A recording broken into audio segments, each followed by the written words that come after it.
예, 아까 말씀드린 것처럼 그 사업소득에도 비과세가 있다고 말씀드렸던 게 요런 내용. 뭐 주택 임대라든지 농가 부업, 전통주 요런 내용들에 이제 비과세가 있어요. 그 비과세 중에 저희가 좀 알아야 될 게 이 주택 임대 소득에 대해서 조금만 살펴보고 끝내도록 할게요. 이 주택 임대 소득은 첫째 이 주수 계산하는 게 관건이에요. 그래서 만약에 나와 배우자가 있다 이럴 때 그 배우자 주택을 합산을 해요. 주수는 진다는 거죠. 하지만 그 종합소득세 신고는 각각 과세가 돼요. 이 주택 수만 하나로 합쳐지는 거예요. 부분만 합산이 되는 거지, 위에 있는 뭐 직계 존속이라든지 아래에 있는 직계 비속의 경우에는 합산되지 않는다라는 거 유의해 주시고요. 또 이렇게 다가구 주택, 각각 이제 호수가 있는 다가구 주택의 경우에는 이제 구분 등기가 된 경우에 각각 하나로 간주를 하고 있어요. 또 만약에 이 주택을 이렇게 공동으로 소유하고 있다 그러면은 이 지분이 가장 큰 자의 주택의 수로 합쳐져요. 그런데 이제 비율이 50대 50다. 이럴 경우에는 각각의 주택을 소유하고 있다고 봅니다. 하지만 이 두 사람이 쌍방 합의하에 어느 한 사람의 귀속을 할 거라고 했을 때는 그 한 사람의 어, 주택수로 계산이 돼요. 그리고 이렇게 그 전전세를 할 경우도 생기겠죠. 이 전전세한 주택의 경우에는 그 1주택 소유자로 간주를 합니다. 이 임차인이.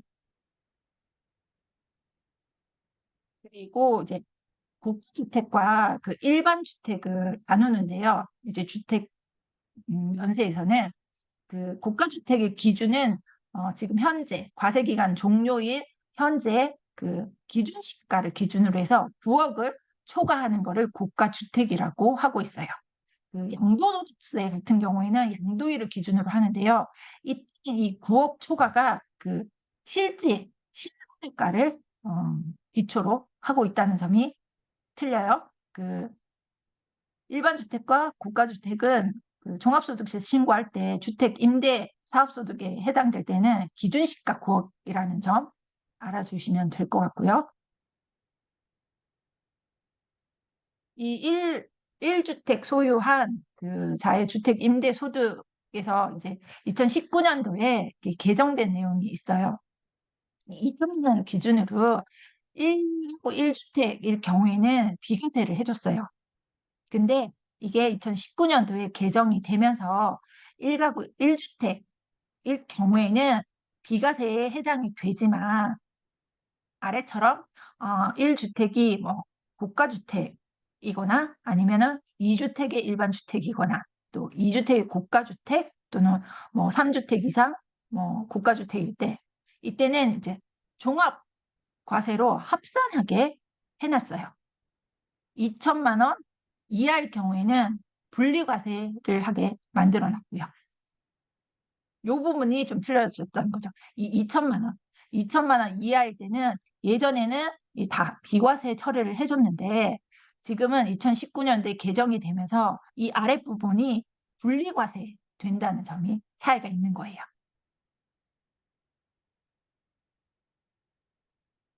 그리고 이제 임주택을 등록했을 때와 미등록했을 때 차이가 있어요. 그 임대주택 등록이라는 것은 이제 민간임대주택에 관한 특별법에 의해서 단기 4년, 장기 8년, 공공지원 8년 이런 식으로 그 임대하는 기간을 정해두고 또 사업자 등록을 반드시 내셔야 돼요. 그리고 그 임대 보증금이나 아니면 임대료 증가율이 연 5%를 넘으면 안 돼요.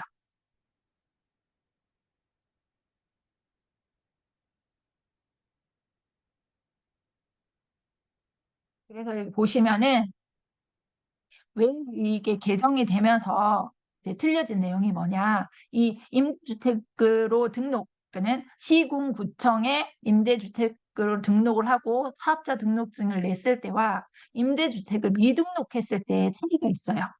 만약에 2천만 원을 초과해서 이제 분리과세를 적용을 받는다고 한다면 임대주택을 등록해 놓은 사람들에게 훨씬 유리하게 적용이 되는 거예요. 필요 경비 또한 60%를 인정을 해주고요. 기본 공제 또한 400만 원을 인정을 해줘요. 세율은 14%도 동일하지만 앞서 말씀드린 것처럼 4년 보유, 장기 8년 보유 할 때 세액 감면 또한 적용을 해줍니다. 그래서 이 미등록된 임대주택 사업자 같은 경우에는 이렇게 기본 공제도 200만 원, 또 필요 경비도 50%밖에 인정을 안 해주고 세액 감면도 받을 수 없는 거죠.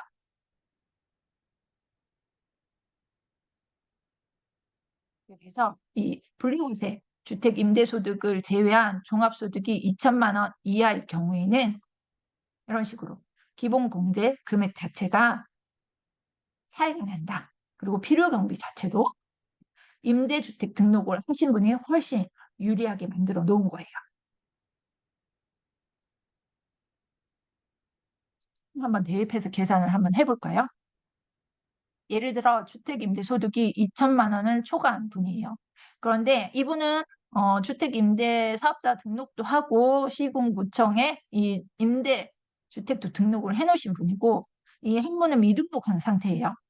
똑같이 수익 금액이 2천만 원을 발생했다고 한다면 이 주택임대 등록을 하신 분 같은 경우에는 60%, 그러니까 1,200만 원, 그리고 기본공제 400만 원, 그래서 선출세액이 56만 원이 나오고 만약에 3단기 임대를 줬다 그러면은 세액이 39만 2천 원이 나와요. 또 8년 장기로 했을 때는 14만 원이 종합소득세가 나오는 거죠. 하지만 이렇게 미등록했을 경우에는 같은 수익 금액이 2천만 원을 발생했지만 경비 그리고 기본공제 또 세액 감면을 전혀 받지 못하기 때문에 112만 원이라는 종합소득세를 납부를 하게 되는 거예요. 엄청나게 차이가 나는 거죠. 그래서 이런 혜택을 주면서 이제 나라에서는 주택 임대를 활성화시키기 위해서 이 제도를 만든 거예요. 그러니까 소주택 사업자 같은 경우에는 이렇게 사업자 등록도 하지 않고 그냥 월세를 수유를 하는 사람이 많았어요. 하지만 이거를 활성화하기 위해서 이런 혜택을 많이 주는 거예요. 그리고 보담도 완화시켜 주니까 신고하는 게 더 유리하게 된 거죠. 이걸 이제 나라에서 내가 신고 안 하면 모르겠지라고 생각을 하시는데요. 그렇지 않아요. 이 주택 임대차 정보 시스템이라는 RHMS라는 시스템이 있어요. 그래서 이 임대 시장에서 이 흩어져 있는 임대차 정보를 모두 종합 연계해서 시장을 투명하게 관리를 하고 있어요. 그래서 이렇게 주택 보유 및 임대 현황을 파악하고 또 이 RHMS를 통해서 개인별로 주택 보유하고 또 임대 현황이 어떤지 또 임대료 자료가 어떤지를 이제 국세청으로 제공을 하는 거죠. 그래서 세금 탈루 여부 등을 검증을 하고 있습니다. 그래서 국가에서 모르지 않아요. 이제 이렇게 할 경우에는 가산세가 있는데요. 이제 주택 임대 소득이 있는 사업자가 이 조항에 의해서 기한까지 등록을 하지 아니한 때에는 그 주택 임대 수익 금액 1천분의 2에 해당되는 금액을 그 해당 과세 기간 결정 세액에 더해서 납부를 하셔야 돼요.